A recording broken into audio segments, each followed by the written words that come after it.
Hi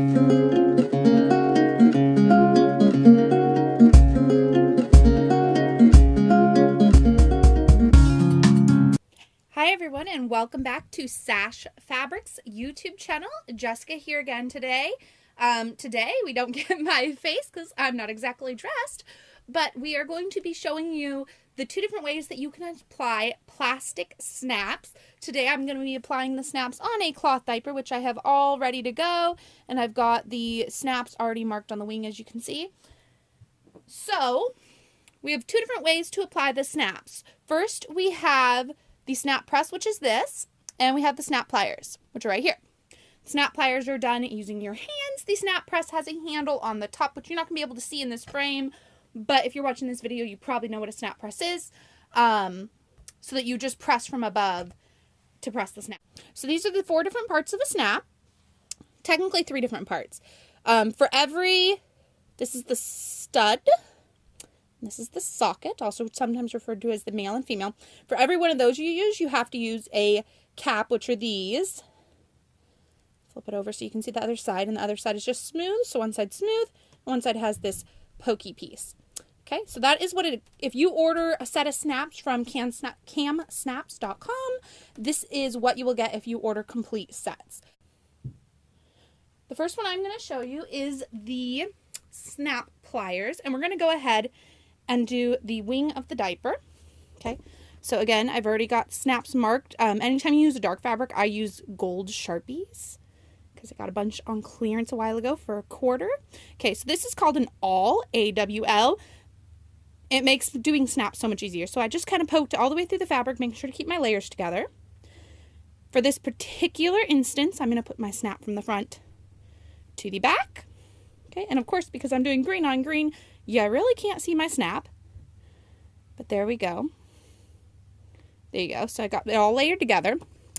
Now to use the hand pliers, you don't change anything out when you use hand pliers. So this will do the socket and the stud the same. So you're going to put it onto your hand plier. You're going to stick the flat part of the cap into the black disc on the bottom.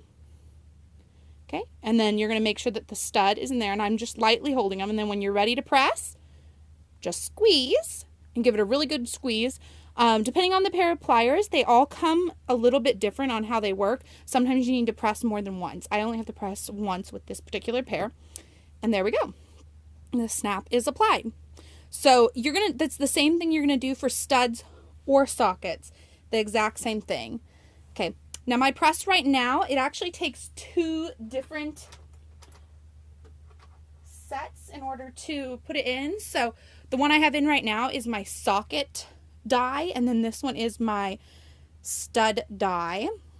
And then my particular press uses an Allen wrench. Every press is a little bit different on what they will require. So I'm going to go ahead and do a socket, which I'm actually going to do on the opposite wing. So the same process as the pliers, I'm going to poke a hole first.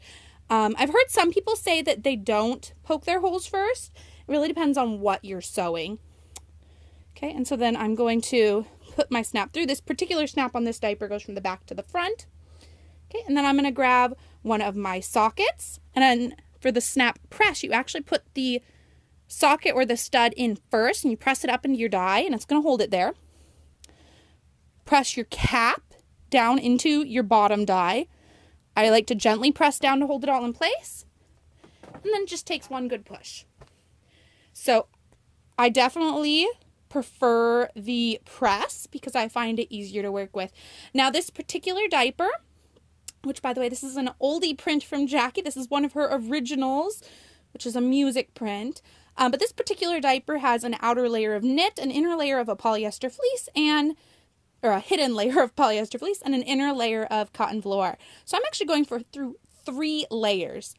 Knit fabric, you don't want to just go through 1 layer. It's never going to be enough, and you're going to end up pulling the snaps out of the fabric layer. Even 2 layers of knit won't really work because the fabric stretches. I would definitely recommend fleece. Happens to be one of my favorite reinforcements for snaps. You could also use pole fabric or PUL fabric. I know a lot of people use that. So you want something that's not going to stretch out of place and deform. And I also like that the fleece gives it a little bit of thickness. So that is how you apply snaps to anything. You can use snaps for cloth diapers, bibs, wet bags, clothing, keychains, you name it. So I hope everyone found this little tutorial helpful, and we look forward to seeing you again at Sash Fabrics.